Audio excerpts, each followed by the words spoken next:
Hey guys, you are going to need to format your essay today, and so I'm going to just show you briefly how you're going to do that.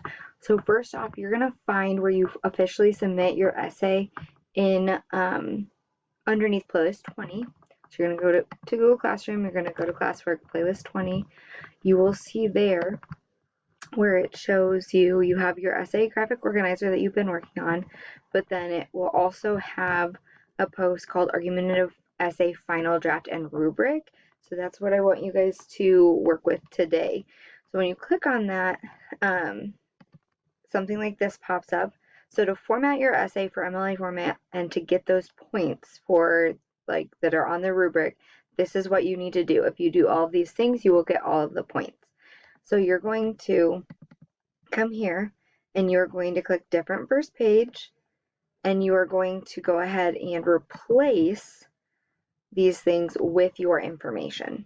So making sure that you, instead of your name, have your actual name, my name as the teacher's name, so on and so forth. Okay, so that's the first part of MLA format. You need to make sure you have the title. The title is the only thing that's centered. And then you need to make sure that it's 12-point font, Times New Roman, paragraph format, complete sentences, and double space. So all of that goes into a good MLA format essay.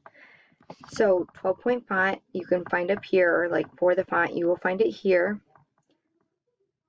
For the type of font, you will find it here. Paragraph format just means that when you have your paragraphs in individual spaces, that when you have everything aligned to the left, and then as you're typing, before you start typing, you would tab over. So the beginning of that paragraph would be I'm going to hopefully show you an example of things.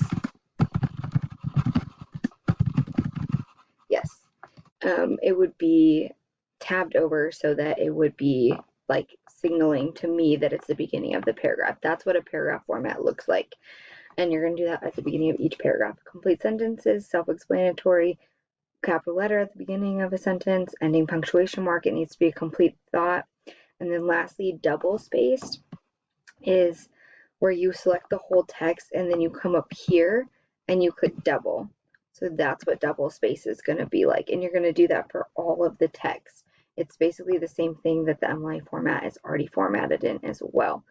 So that's how you're going to format. When you're done with this and you have your essay done and you have this format, what you're going to do is you're going to partner up with somebody, just one person today. They're going to read your whole essay, but they're actually going to grade you. So they're going to look at the rubric and they're going to say, for example, the hook. Do they have a hook? Is it included? And does it engage me? Does it engage the reader? If it doesn't, then you're going to talk to that person about that and you're going to tweak it. So you're going to go through this whole thing with your one partner. You can partner up with more people if you would like to, but just one partner to start with. And you're going to go through and do that. If you guys have any questions, please just email me. But hopefully you guys all turn this in because I'm going to grade this as soon as it's submitted. And then grades are going to be posted on Monday, possibly Tuesday at the latest. So it's the very first grade in the grade book. So just be mindful of that.